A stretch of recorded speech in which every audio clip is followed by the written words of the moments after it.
तो हाँ जी, देखो जी, आपने मुझे 2 कुंडली बनाने के लिए भेजी है, एक अपने हस्बैंड की और एक अपनी बेटी की। और ये जो आपके अभी मैं कुंडली बना रहा हूँ, ये अपने आपके हस्बैंड की है। इसकी कुंडली बनी है मीन लग्न की और इसकी जो राशि है वो है तुला राशि। और कुंडली में ग्रह अच्छे भी हैं, बुरे भी हैं और आपके जो सवाल आपने मुझे लिख के भेजे हैं कि हेल्थ को लेके दिक्कतें आ रही हैं, धन के बारे में पूछा है, बिज़नेस के बारे में पूछा है। तो जैसे कि आपने मेरे से पहले कुंडलियाँ बना रखी हैं, मैंने आपको बताया है कि कुंडली में होते हैं टोटल 12 घर। वो 12 घर यहाँ पे मैंने दोबारा लिख रखे हैं। एक बार मैं थोड़ा सा रिपीट कर देता हूँ। ये जो एक लिखा है, ये है इस जातक का पहला घर। और पहले घर से ही इसका हम जातक का शरीर देखेंगे, हेल्थ देखेंगे, स्वभाव, रंग रूप, पर्सनैलिटी पहले घर से देखेंगे। दूसरे घर से इसका धन जोड़ना देखेंगे। तीसरा घर छोटे भाई बहन। चौथा घर माता, मकान, वाहन। पांचवा घर बच्चों का है। छठा घर शत्रु, रोग, कर्जा। सातवां घर पत्नी का। आठवें घर से उम्र इसकी देखेंगे। नौवें घर से भाग्य है। 10वां घर कामकाज। 11वां घर है लाभ, आमदनी। 12वें घर से इसके खर्चे देखेंगे। हमने मतलब जो कुछ देखना है वो घर देखना है और घर का मालिक देखना है। जैसे कि अगर हमने इसके छोटे भाई बहनों के बारे में जानना है, तो कुंडली में तीसरा घर है छोटे भाई बहनों का और तीसरे घर में नंबर लिखा है 2। 2 है वृष राशि, मालक बना शुक्र। तो छोटे भाई बहनों के लिए हमें शुक्र को देखना पड़ेगा। तो जो भी कुछ देखना है वो घर देखना होगा और घर का जो मालक बना है वो मालक देखना होगा। अब देखो जी, भविष्यवाणी में क्या होता है कि जो 9 ग्रह होते हैं, इनका असर जो है वो कई गुना बढ़ जाता है दशा आने पर। और जो दशा है वो 2 प्रकार की होती है। एक महादशा होती है, एक अंतरदशा। महादशा इसके जीवन के ऊपर जो चली हुई है वो है बुध ग्रह की। 14 से चली है, 31 में खत्म होगी। तो बड़ा असर इसके जीवन के ऊपर है बुध ग्रह का। और बुध जो है इसका है बहुत बड़े लेवल पे अच्छा, जो कि एक अच्छी बात है। मतलब बुध का बड़ा असर है तो बुध तो इसको देगा अच्छे फल। लेकिन जो छोटा असर इसके ऊपर है वो है राहु का। और राहु इसका मुझे लगा है बहुत ज्यादा खराब, जो कि 7वां महीना 23 ये दशा चली हुई है। 1 साल हो चुका है। अभी जनवरी 26 में खत्म होगी। तो मैंने क्या बोला कि इसके ऊपर जो बुध का असर है, बुध तो अच्छा है भाई, लेकिन जो ये राहु है, तो आप ये समझ लो इसकी पूरी कुंडली में सबसे ज्यादा जो ग्रह खराब है वो राहु है। क्यों खराब है? एक तो बना इसकी कुंडली में काल सर्प दोष। यहाँ पे बैठा है राहु, यहाँ पे बैठा है केतु। इधर वाला हिस्सा देखो खाली पड़ा है। एक तो काल सर्प दोष बनने की वजह से राहु खराब है, ऊपर से 8वें घर में बैठा है, ऊपर से चंद्रमा के साथ बैठा है, ग्रहण दोष बने। 3 कारणों से राहु खराब है। अब विस्तार में आपको मैं समझाऊंगा। तो देखो जी, आप चाहे नोट कर लो, ये जातक जो है ये नोट कर ले कि जब से राहु की दशा इसकी आई है, 7वां महीना 23 है, 1 साल से, मतलब इसकी पिछला जो इसका 1 साल होगा, 1 साल से इसकी लाइफ में हजारों दिक्कतें आ रही होंगी, हजारों परेशानियां आ रही होंगी, हजारों रुकावटें, स्ट्रगल, चिंता, भाग दौड़, कामों में रुकावटें, ये राहु की दशा में आ रही होंगी। मैं लिख के दे सकता हूँ। और अब ये देखो जी, इसकी जो कुंडली है, क्योंकि जो कुंडली होती है उसमें कई योग बने होते हैं, कुछ दोष बने होते हैं। और इसकी कुंडली में सबसे जो मुझे बड़ा दोष लगा है वो है काल सर्प दोष। और ये देखो जी, ये दोष कैसा दोष है, ये जब कुंडली में बनता है, ये मतलब बंदे को आगे बढ़ने नहीं देता। ये लाइफ में काफी स्ट्रगल कराता है। और ये जो दोष होता है काल सर्प दोष, ज्यादा एक्टिवेट कब होता है? जब इसकी चलती है दशा। जब भी कभी केतु की दशा चलेगी तो ये दोष एक्टिवेट होगा, काल सर्प दोष। राहु की दशा चलेगी तो काल सर्प दोष एक्टिवेट होगा। खासकर इसकी देखो जी, बड़ी दशा देख लेते हैं कब चलेगी। तो इसकी आज के समय में बड़ी दशा तो है बुध की। वैसे इसकी राहु की बड़ी दशा निकल चुकी है, ये 76 से चली थी, इसकी 79 में खत्म हो चुकी, छोटी दशा थी उस समय। तो अभी देखो जी, बुध की बड़ी दशा अभी छोटी दशा इसकी राहु की चली हुई 1 साल से। तो आपको देखो जी समझ आ रहा होगा मैं क्या कहना चाह रहा हूँ कि पूरी कुंडली में सबसे ज्यादा जो ग्रह खराब है वो है राहु। क्यों खराब है? बड़ा कारण खराब होने का, काल सर्प दोष बनने की वजह से राहु खराब है। दूसरा कारण खराब होने का, राहु कुंडली के बैठा है 8वें घर में, खराब घर में। तीसरा कारण खराब होने का कि इस राहु के साथ बैठा है चंद्रमा। तो यहाँ पे बना चंद्र राहु जब एक साथ बैठते हैं, चंद्र ग्रहण दोष बनता है। तो 3 कारणों से राहु खराब है। अभी तो देखो जी, ये दशा अभी भी पूरा 24 आधा पड़ा है, 25 पूरा पड़ा है, मतलब अभी भी पूरा 1.5 साल पड़ा है राहु की दशा खत्म होने में। ये समय जातक का अच्छा समय नहीं है। अब राहु यहाँ पे सवाल की हमें देखो जी, हमें ये पता चल चुका है इसका राहु खराब है। क्यों खराब है वो भी मैंने आपको बता दिया, 3 कारणों से खराब है। अब सवाल है कि बुरे फल क्या देगा। तो बुरे फल मैंने आपको अभी बता दिया कि राहु हजारों बुरे फल देगा।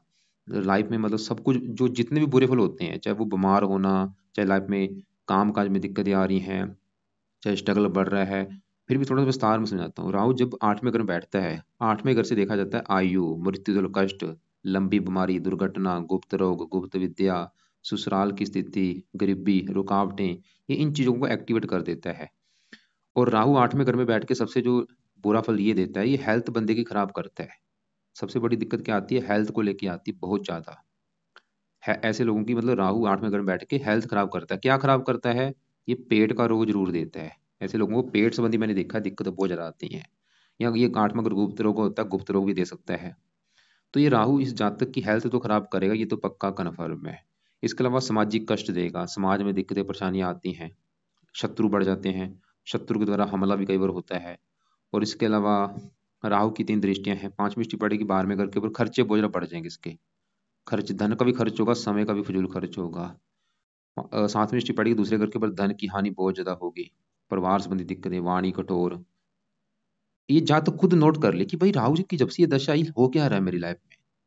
और ये राहु चंद्रमा के साथ बैठा है, इसको मानसिक चिंता बहुत ज्यादा देगा। ये जातक डिप्रेशन का शिकार हो सकता है, नींद में कमी आना, माता संबंधी दिक्कतें आना। और चंद्रमा देखो जी, इसका जो है इस कुंडली में है, इस घर का मालक 5वें घर का, जो कि 5वां घर है इसकी संतान का घर। 5वां घर संतान का है, और 5वें घर में 4 लिखा है, जो कि कर्क राशि, मालक बना चंद्रमा। संतान के लिए देखा जाएगा चंद्रमा को, और इसका चंद्रमा भी बुरी तरह से खराब है। क्यों खराब है, एक तो चंद्रमा बैठा है कुंडली के 8वें घर में, खराब घर में जाके, ऊपर से राहु के साथ बैठा है, ये सबसे बड़ी नेगेटिव बात है। इसकी वजह से चंद्रमा भी जातक को खराब फल देगा। क्या खराब फल देगा, चंद्रमा है संतान के घर का मालिक, इसको संतान संबंधी चिंता परेशानी होगी। ये जो जातक है, संतान संबंधी दिक्कतें आएंगी, ये पक्का कन्फर्म है। वो दिक्कतें क्या आएंगी, जहाँ तो इसके मुझे लग रहा है कि लड़कियां ज्यादा होंगी, लड़का होगा नहीं। या इसका अगर इसकी जो संतान होगी वो बीमार होगी, या संतान से बनेगी नहीं, मतलब संतान संबंधी चिंता होगी, ये पक्का कन्फर्म है। माता का कारक, माता संबंधी दिक्कतें आएंगी। मन का कारक, मानसिक चिंता होगी। मतलब ये जो दोष है, ये दोष भी खत्म करना पड़ेगा। जो ग्रहण दोष है, काल सर्प दोष भी खत्म करना पड़ेगा। कुल मिला के कहने का मतलब ये है कि इस जातक के जीवन के लिए सबसे जरूरी है राहु के उपाय, तभी इसको राहत मिलेगी। अब देखो जी, राहु का ये तो है नहीं कोई एक उपाय कर लेगा तो काम चल जाएगा, इसको कई उपाय करने पड़ेंगे क्योंकि दोष बना है। और अब यहाँ पे मैं उपाय आपको लिख देता हूँ।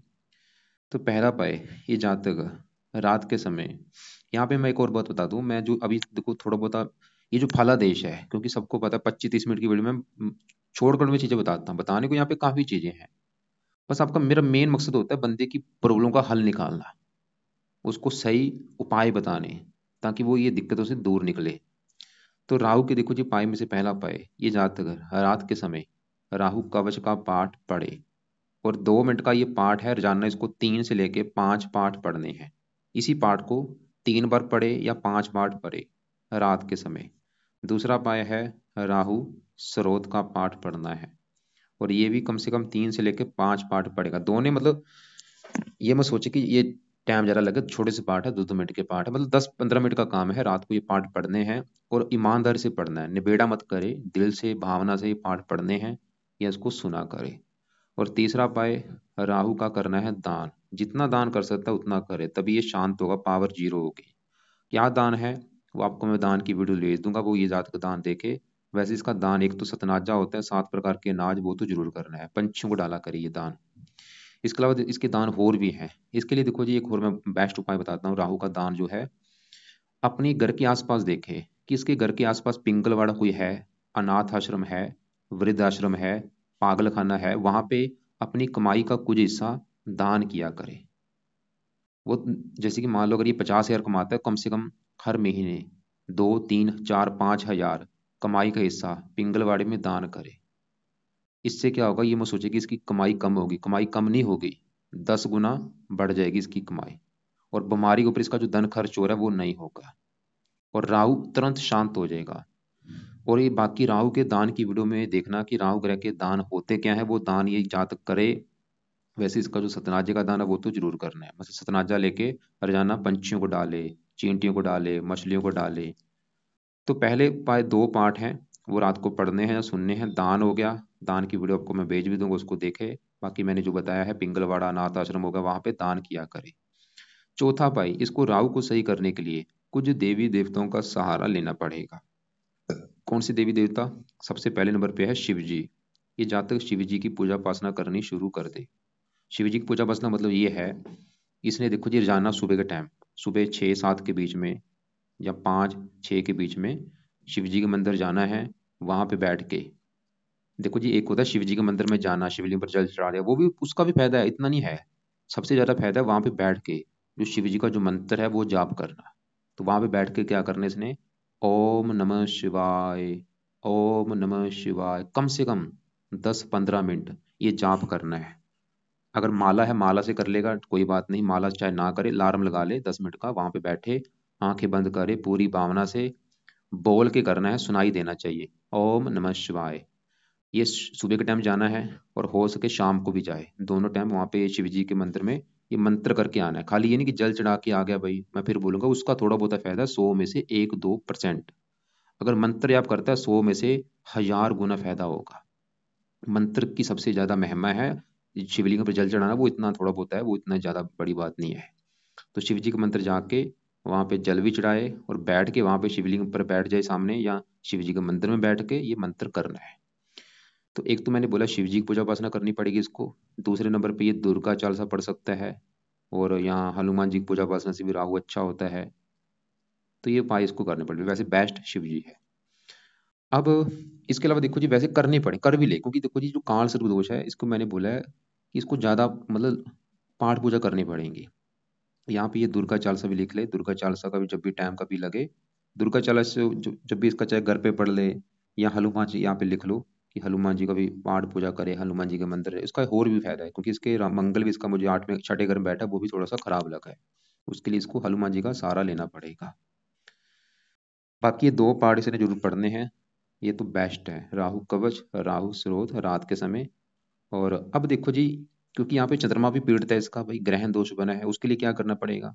अब चंद्रमा के उपाय लिखो।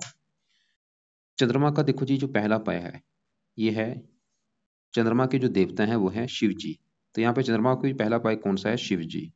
यहाँ पे देखो अच्छी बात क्या है कि शिव जी की पूजा उपासना से इसके 2 ग्रह अच्छे हो रहे हैं, और राहु तो अच्छा होगा ही, चंद्रमा भी अच्छा हो जाएगा। तो वही है कि शिव जी के मंदिर जाके वहां पे जो मंत्र मैंने बोला है वो करना है, कम से कम 10 मिनट तो करना ही करना है। रात को भी करे, दोपहर को भी कर सकता है, लेकिन सुबह जरूर करे। रात शाम को चाहे करे चाहे ना करे, सुबह जाके वो, क्योंकि उसको उसमें ज्यादा फायदा होगा। तो सुबह 6-7 के बीच में जाके वहां पे बैठ के मंत्र करना है, इससे इसका चंद्रमा भी अच्छा हो जाएगा। और एक और काम करे, ये जातक सोमवार का व्रत रखा करे। सोमवार का व्रत देखो जी शिव जी का भी होता है, चंद्रमा का भी होता है। तो सोमवार को व्रत रखने की आदत बनाए, ये भी सबसे बेस्ट है। हर सोमवार को व्रत रखा ही करे। और कम से कम जब तक ये राहु की दशा तब तक ये व्रत जरूर रख ले, इससे राहु भी अच्छा हो जाएगा, चंद्रमा भी अच्छा हो जाएगा। तीसरा आप है चंद्रमा के लिए, इसका एक पाठ है चंद कवच का पाठ, वो ये पढ़ सकता है।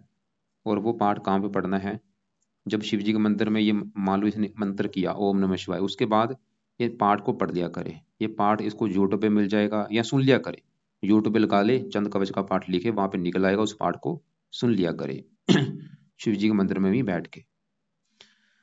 अब देखो जी आगे बढ़ते हैं, तो हमने अभी क्या देखा कि इसकी कुंडली में भी हम बात कर रहे हैं जिसकी बड़ी दशा बुध की, वो तो इसका अच्छा है, उसकी भी मैं बात करूंगा क्यों अच्छा है। लेकिन राहु इसका जो खराब है, क्योंकि मैं 3 कारण आपको बता दिए खराब होने के, और साथ में उसने चंद्रमा को भी खराब कर रखा है भाई, उसके भी आपको मैं उपाय बताता हूँ। और चंद्रमा क्या खराब फल देगा, वो संतान संबंधी चिंता पैदा करेगा। संतान का बीमार होना, या लड़कियां ज्यादा होना लड़का कम होना, या संतान का आगे ना बढ़ पाना, या संतान से लड़ाई झगड़े होंगे, संतान को लेकर कोई दिक्कत आएगी इसको। बाकी अगर उपाय करेगा भाई दिक्कतें फिर नहीं आएगी। अब आगे बढ़ते हैं, क्योंकि जो काल सर्प दोष है वो राहु केतु दोनों की वजह से बनता है। और होता क्या है, काल सर्प दोष की वजह से क्या होता है, सभी ग्रह एक साइड में हो चुके हैं। राहु क्या है, सांप का मुख है, और केतु इसकी है पूंछल। इन्होंने सब राहु केतु ने सभी ग्रहों को कैद कर रखा है, एक साइड में हो चुके हैं। इसकी वजह से ये कई बार क्या होता है, दूसरे ग्रहों के अच्छे बल भी कम हो जाते हैं। तो यहाँ पे देखो जी, मेरा कहने का मतलब ये है, अगर राहु खराब है तो केतु भी इसको खराब फल देगा। क्योंकि काल सर्प दोष बनो, केतु क्या खराब फल देगा, जहां ये बैठा है दूसरे घर में। और दूसरा घर है इसके धन जोड़ने का घर, ये 11वां घर होता है धन कमाने का। और दूसरा घर है इसके धन जोड़ने का। अगर हमने ये देखना है कि ये जो जातक है ये कितना धन जोड़ेगा, दूसरा घर देखना पड़ेगा। और दूसरे घर का जो मालक है, दूसरे घर में देखो जी एक लिख रखा है, एक है मेष राशि, मालक है ये मंगल, तो इसके धन जोड़ने के लिए हमें मंगल को भी देखना पड़ेगा, और दूसरे घर में गुरु और केतु बैठे हैं, इनको भी देखना पड़ेगा। कम से कम 3 ग्रह देखने पड़ेंगे धन जोड़ने के लिए। तो अभी हम पहले दूसरे घर में बैठे केतु की बात करेंगे, क्योंकि जो काल सर्प दोष बनता है उन ग्रहों की हानि ज्यादा होती है जिन ग्रहों में ये बैठे होते हैं। जैसे राहु 8वें घर में बैठा है, 8वें घर की हानि ज्यादा करेगा। केतु दूसरे घर में बैठा धन के घर में, धन की हानि करेगा केतु इसके, इसको मतलब धन ही नहीं बनने देगा, धन इसका खर्च होता रहेगा, धन की हानि होगी, धन को लेके दिक्कतें आएंगी, धन को लेके चिंता परेशानी होगी, धन फंस जाएगा।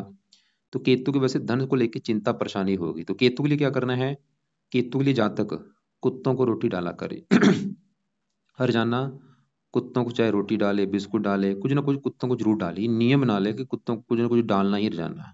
ये काम इसने करना है केतु का। वैसे इसका भी पाठ है, क्योंकि पाठ इसके देखो ज्यादा हो जाएंगे, इसलिए मैं इसको पाठ, इसको भी रहने दो। इसका वैसे पाठ है केतु कवच का पाठ, वो अभी नहीं बाद में शुरू कर लेगा, 5-6 महीने 1 साल के बाद केतु कवच का पाठ रात को पढ़ लिया करे। अब आगे बढ़ते हैं। और एक और बात मैंने भी बोला, दूसरे घर में धन के लिए दूसरे घर का जो मालक है उसको भी देखना पड़ेगा। दूसरे घर में केतु देखा, वो तो दिखा रहा है कि भाई धन को लेकर दिक्कतें आएंगी, धन खर्च होगा। और दूसरे घर में जो गुरु बैठा है वो इसका अच्छा भी, उसकी मैं बात करता हूँ।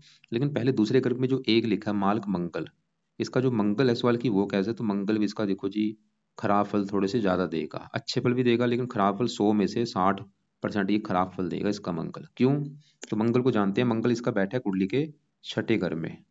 और छठे घर से देखा जाता है रोग, शत्रु, कर्जा, कोर्ट कचहरी, चोरी, ठगी, ऐसी खराब चीजें छठे घर से देखते हैं जहां ये मंगल आके बैठा है। तो मंगल छठे घर में खराब घर में आने की वजह से खराब है। क्या खराब फल देगा, मंगल किस घर का मालक है, धन का। देखो धन चला गया छठे घर में, जो कि है छठा घर रोग, मतलब धन रोग, तो बीमारी के ऊपर इसका धन खर्च होगा। छठा घर शत्रु का है, धन शत्रु, शत्रु के द्वारा भी इसका धन की हानि होगी। धन छठा घर कर्जा, मंगल इसको कर्जदार बना देगा, मंगली द्वारा इसको कर्जदार भी होना पड़ सकता है। और इसके अलावा मंगल इस घर का भी मालिक है 9वें घर का, जहां से देखा जाएगा इस जातक का भाग्य, भाग्य देखना है 9वां घर में 8 लिखा है, माल किसका है मंगल। तो भाग्य छठे घर में चला गया, भाग्य भंग योग बना, मंगल ये द्वारा इस जातक का पूरी तरह से भाग्य साथ नहीं देगा, इसको भाग्य से संबंधित दिक्कतें आएंगी। मंगल ये दिखा रहा है भाई, मतलब अगर ये जातक मंगल के उपाय करेगा इसका भाग्य साथ भी देगा, इसका धन बीमारी के ऊपर खर्च नहीं होगा, ये जातक कर्जे से बचेगा, दुश्मन के द्वारा धन की हानि नहीं होगी। तो मंगल क्या उपाय है, पहला उपाय, अगर इसके सर के ऊपर कर्जा है जातक के, फिर एक पाठ है ऋण मोचन मंगल स्रोत का पाठ। ऋण मोचन मंगल स्रोत का पाठ पढ़ना है अगर कर्जा है। लेकिन अगर आपको लगता है कि भाई हमारे सर के ऊपर कर्जा नहीं है तो वो पाठ नहीं पढ़ना। लेकिन मंगल का दूसरा उपाय जो करना वो है हनुमान जी की पूजा उपासना इस जातक ने करनी है, क्योंकि मंगल के देवता हैं हनुमान जी। तो ये जातक मतलब हनुमान जी का कोई ना कोई पाठ पढ़ा करे, चाहे वो हनुमान चालीसा है, जो चाहे बजरंग बाण, जो भी पाठ है, जो इसको पाठ आता है और जानना पड़ना है ये पाठ। और हनुमान जी का पाठ करने से राहु भी इसका अच्छा हो जाएगा, मंगल तो अच्छा होगा ही, राहु भी अच्छा होगा, और शनि भी इसका अच्छा हो जाएगा, क्योंकि शनि संतान घर में बैठा है, वो भी थोड़ी सी संतान संबंधी चिंता पैदा करेगा। बाकी तो ये 2 उपाय मैंने बोले हैं, एक तो अगर कर्जा है तो ऋण मोचन मंगल स्रोत का पाठ पढ़ना है, नहीं तो खाली हनुमान जी का पाठ पढ़ना है। अब आगे बढ़ते हैं। अब देखो जी, इसके हम बात करते हैं, जैसे कि मैंने बोला था 5वां घर है इसकी संतान का घर, संतान के लिए 5वां घर, 5वें घर में नंबर 4 लिखा है जो कि है कर्क राशि, मालक बना चंद्रमा, जो कि इसका बुरी तरह से खराब है। एक तो 8वां घर ऊपर से राहु के साथ, और वो तो ये दिखा रहा था कि संतान को लेकर दिक्कतें आएंगी, परेशानी होगी। अब संतान के घर में शनि बैठा है, शनि को भी देखा जाएगा, और शनि भी इसका 5वें घर में जो बैठा है ये चंद्रमा के घर में आके बैठा है, और शनि चंद्रमा को मानता है अपना दुश्मन, इसकी वजह से शनि भी इस 5वें घर को खराब कर देगा। और शनि का जो अपना घर है वो है ये 12वां घर, जहां से देखा जाता है खर्चा, हानि, मतलब हानि जाके बैठी है संतान के घर में, खर्चा संतान घर में। शनि इस जातक की संतान को लेकर दिक्कतें पैदा करेगा कोई ना कोई। क्या दिक्कतें करेगा मुझे कन्फर्म नहीं, लेकिन जो दिक्कतें करेगा मैं थोड़ा सा आपको टिप देता हूँ। जहाँ तो इसके लड़कियां ज्यादा पैदा कर देगा, लड़का होगा नहीं, या संतान बीमार होगी, या संतान के ऊपर खर्चा ज्यादा होगा, या इसकी पत्नी का गर्भपात करा सकता है, या संतान देरी से होगी, या संतान कम होगी। संतान संबंधी दिक्कत आएगी, कम से कम एक संतान को लेकर दिक्कत आ सकती है। कई बार संतान का अपंग होना, या संतान का बीमार होना, या संतान का अल्पायु होना, या संतान का लाइफ में स्ट्रगल करना। संतान यहाँ पे देखो, मैं फिर बोलूंगा, क्योंकि देखो जी, मैं एक चीज़ों का आइडिया लगा रहा हूँ, मैं कन्फर्म नहीं हूँ कि वो दिक्कत क्या आएगी संतान को लेकर, लेकिन आएगी जरूर। और आने का कारण क्या है? 5वें घर में बैठा शनि भी, और 5वें घर का मालिक राहु, 5वें घर का मालिक चंद्रमा राहु से पीड़ित। लेकिन यहाँ पे देखो जी, अगर उपाय किए जाएंगे फिर ये दिक्कतें नहीं आती, या आती हैं थोड़ी सी आती है, कम मात्रा में। और बाकी यहाँ पे जो शनि है, शनि देखो जी 3 दृष्टियां भी हैं। तीसरी दृष्टि पड़ेगी 7वें घर के ऊपर, 7वीं 11वें घर के ऊपर, 10वीं पड़ेगी बार दूसरे घर के ऊपर। यहाँ पे नीच राशि है, ये थोड़ा सा दूसरे घर को भी खराब करेगा, धन को लेकर चिंता। मतलब शनि की दशा में भी दिक्कतें पड़ेंगी। जब भी शनि की दशा चलेगी, धन की भी हानि होगी, दांतों में कष्ट, आंखों में कष्ट। और शनि इस 11वें घर का भी मालक है, जहाँ पे 10 लिखा है, मकर राशि। 11वां घर होता है आमदनी, आमदनी जाके बैठी संतान घर में, लाभ संतान घर में। वैसे शनि ये भी दिखा रहा है कि संतान होने के बाद इस जातक की इनकम भी बढ़नी शुरू हो जाएगी, इसकी आमदन भी बढ़नी शुरू हो जाएगी संतान होने के बाद। मतलब यहाँ पे इसके कहने का बस मतलब ये है कि इसके लिए देखो जी, शनि के भी उपाय जरूरी हैं, ताकि इसको संतान संबंधी कोई चिंता ना हो, इसके धन की हानि ना हो। तो शनि के लिए क्या उपाय हैं? और शनि के लिए देखो जी, पहला उपाय, ये जातक एक तो शनि मंदिर हो सके तो शनिवार को माथा टेकने जाया करे। दूसरा उपाय, शनि का दान कर लिया करे। दान इसकी पावर कम करेगा शनि की। 10 डिग्री जो दान, पहले समझो दान का होता क्या है, दान क्या करता है। किसी ग्रह का जो दान है, वह उस ग्रह की जो पावर है, अच्छी बुरी पावर को कम कर देता है। शनि 10 डिग्री की इसकी पावर समझ लो 0 हो जाएगी दान करने से। तो शनि का जो दान है वो आपको मैं वीडियो लग से भेज दूंगा। तो ये शनि का दान ये जातक हर शनिवार को कर दिया करे, और शनि मंदिर माथा टेकने जा सकता है, और वहां पर प्रार्थना करके आनी है कि हे शनि देवता जी, आप मेरी कुंडली के संतान के घर में बैठे हैं, और मैं चाहता हूँ मुझे संतान को लेकर कोई दिक्कतें परेशानियां ना आए। अब आगे बढ़ते हैं। हमने इसका देखो जी, चंद्रमा राहु देख चुके हैं, मंगल देखा, शनि देखा, केतु देख चुके हैं, गुरु इसका अच्छा है, उसकी भी बात करते हैं। अब इसके चौथे घर में बुध, सूर्य, शुक्र, इनकी बात करते हैं। पहले बुध की बात करते हैं, जिसकी है बड़ी दशा, कि वो कैसा है। तो बुध इसका 100 में से इसको 100% अच्छे फल देगा। बुध देखो जी, पहले ये बैठा कहाँ पे, बुध इसका बैठा कुंडली के चौथे घर में। अब ये चौथा घर जो है, ये है इस जातक की माता का घर। इसकी माता कैसी होगी, इसका मकान कैसा होगा, वाहन, भूमि, जमीन, जायदाद, नौकर चाकर, ये चीजें इस चौथे घर से देखी जाएंगी। और फार्मूला क्या होता है, घर का मालक देखना है। तो चौथे घर में लिखा है नंबर 3, 3 है मिथुन राशि, मालक बना बुध। और बुध कहाँ बैठा है, इसी घर में बैठा है। मतलब इसका मैं आपको जैसे बोल रहा हूँ, बुध अच्छा है। क्यों अच्छा है? क्योंकि बुध इसका अपने ही घर में बैठा है, चौथे घर में, जो कि एक बहुत बड़ी अच्छी बात है। जिसकी वजह से क्या होगा, बुध इस चौथे घर का कर देगा अच्छा। और चौथा घर किसका है, माता, मकान, वाहन। तो बुध ये दिखा रहा है कि इसको माता का सुख अच्छा मिलेगा, मकान का सुख अच्छा, वाहन का सुख अच्छा, भूमि, जमीन, जायदाद का सुख अच्छा। और बुध का एक और घर है, ये 7वां घर, जो कि है इसकी पत्नी का घर। क्योंकि 7वें घर में नंबर 6 लिखा है, जो कि कन्या राशि है, मालक बुध। तो बुध ये भी दिखा रहा है कि इसको भाई पत्नी का भी सुख अच्छा मिलेगा। पत्नी मतलब, क्योंकि पत्नी जाके चौथे घर में सुख, पत्नी को सुख देने वाली होगी, और पत्नी के आने के बाद मकान वाहन का भी सुख मिलेगा। तो हमने क्या देखा कि बुध इसको माता, मकान, वाहन का सुख देगा, पत्नी का सुख देगा। 10वें घर को देख रहा है, काम काज का सुख देगा। बुध देखो जी है तो अच्छा, लेकिन नेगेटिव बात क्या है कि बुध इसका बैठा है अस्त।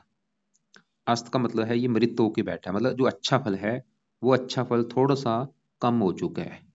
लेकिन हमने क्या करना है, इसके अच्छे फलों को बढ़ाना है, मतलब अच्छे फल बढ़ें, उसके लिए क्या करना पड़ेगा, इस जातक को 3-4 उपाय करने पड़ेंगे। क्योंकि इसके जीवन के ऊपर देखो जी, बड़ा असर है बुध ग्रह का, जो कि अच्छे फल दे रहा है। बस अच्छे फल बढ़ाने के लिए हमने कुछ उपाय करवाने हैं। तो क्या क्या उपाय हैं? पहला उपाय, ये जातक सुबह के टाइम बुध का मंत्र याद किया करे। और ये मंत्र चाहे 1 माला कर ले, 2 कर ले, 3 कर ले, 4 कर ले, इसकी मर्जी है। दूसरा उपाय, बुध के देवता हैं गणेश जी, तो गणेश जी की पूजा उपासना करे। गणेश जी का जो पाठ है, पूजा उपासना मतलब होता है गणेश जी का पाठ पढ़ना है रोजाना, जो कि है ओम गणपति नमः, चाहे वो पढ़ ले, चाहे इसके पाठ पढ़ ले, ये रोजाना पढ़े। तो बुध का मंत्र सुबह के टाइम बुधवार से स्टार्ट करके रोजाना करना है।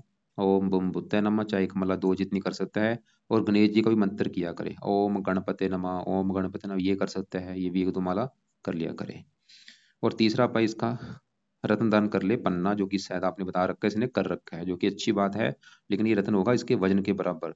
अगर इसका वेट है 80 किलो, 8.25 रत्ती का करना है, 70 है 7.25 रत्ती का। जो कि राइट हैंड की, इसे छोटी उंगली में धारण करना है चांदी में जड़वा के, शुक्ल पक्ष के पहले बुधवार को। और हरे कपड़े ज़्यादा यूज़ करे, हरी वस्तुएं ज़्यादा यूज़ करे, और बल्कि हरे रंग का दान कभी नहीं करना, क्योंकि हरे रंग का ये अगर दान करेगा इसकी पावर और कम हो जाएगी, ये बिल्कुल शांत हो जाएगा, इसका जो अच्छा फल है वो बिल्कुल खत्म हो जाएगा।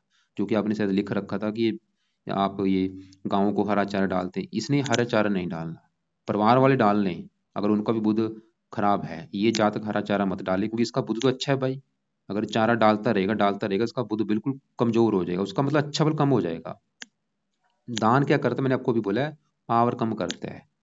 तो जो भी हरे रंग का दान है वो बुध का दान होता है, और बुध इसका अच्छा है तो अच्छे बल कम हो जाएंगे। भूल के हरा चारा मत डालें, घर वाले डालें, बल्कि हरी वस्तु ज़्यादा यूज़ करे, हरे कपड़े ज़्यादा पहना करे, हरा सामान ज़्यादा खाया करे। अभी इसी घर में चौथे घर में सूर्य बैठा है, सूर्य बुध का मित्र है, मित्र की राशि में बैठा है, जो छठे घर का मालक है, ये कई प्रकार के अच्छे फल देगा, ननिहाल के लिए अच्छा है, और भी मकान वान के लिए अच्छा है। शुक्र की बात करूं, तीसरे घर का मालक है, मेहनत के बल पर भी मकान वान बनाएगा, आठवें घर का मालक है, कई प्रकार के अच्छे फल है। गुरु की बात करूं, गुरु 10वें घर का मालक है और पहले घर का। 10वां घर इसके काम काज, पिता, सरकार, मान प्रतिष्ठा, काम काज धन, पिता धन, सरकार धन, मतलब इसको काम काज से भी धन मिलेगा, पिता से धन मिलेगा, सरकार से धन मिलेगा। और गुरु पहले घर का मालक है, शरीर धन, खुद की मेहनत के बल पर भी धन कमाएगा, इच्छा होगी धन कमाने की। गुरु की दशा अच्छी जाएगी। अभी गुरु की दशा इसकी छोटी चलेगी जनवरी 26 के बाद। और ये गुरु का पीला पुखराज भी धारण कर सकता है, पीले कपड़े भी जरा यूज किया करे।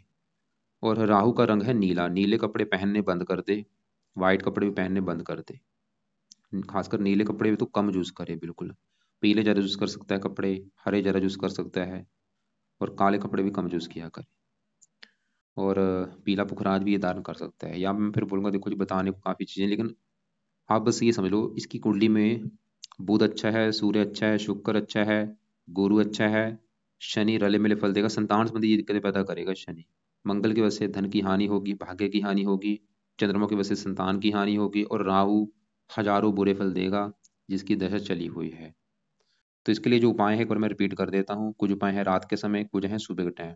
तो रात के क्या उपाय हैं? रात के समय इस जातक ने राहु कवच का पाठ पढ़ना है या सुनना है, राहु स्रोत का पाठ पढ़ना है या सुनना है।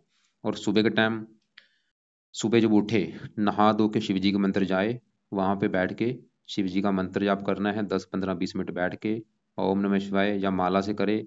और फिर घर आके क्या करना है, घर पे आके बुद्ध का मंत्र कर ले माला से, ओम बम बुद्धाय नमः। और बुद्ध के जो देवता हैं गणेश जी का मंत्र कर ले। और इसके अलावा मैंने हनुमान जी का पाठ बोला था, हनुमान जी का पाठ जब भी इसका टाइम लगे, चाहे दोपहर को रात को, वो पाठ पढ़ लिया करे। और बाकी शनि मंदिर में जाया करे हर शनिवार को। दान की लिख लो किस किस का करना है। राहु का जो दान है वो तो भाई रोजाना करना है, या हफ्ते में 4 5 दिन तो कर दिया करे। कब तक राहु का दान करना है? जब तक ये दशा का जरूर करे। इसके अलावा दान इसने शनि का करना है हर शनिवार को। और वो शनि का दान क्या है वो आपको मैं वीडियो लग से भेज दूंगा। और केतु का दान मैंने कुत्तों को रोटी डालने के लिए बोला है। बुध का हरे रंग का दान नहीं करना, बाकी किसी ग्रह का दान नहीं करना। तो बाकी देखो जी, अगर आपका सवाल इसकी हेल्थ को लेके, हेल्थ क्यों खराब हो रही है, उसका बड़ा कारण राहु है। और बाकी आप ऐसा करना, फिर भी अगर आपको कोई बात मेरी समझ ना लगी हो, या आपके जो सवाल होंगे, दोपहर 2 2:30 के बीच में आप मुझे कॉल करके पूछ लेना। इसके अलावा आपको मैं और वीडियो अलग से भेज दूंगा, राहु ग्रह का क्या दान है वो भी आप वीडियो देख लेना।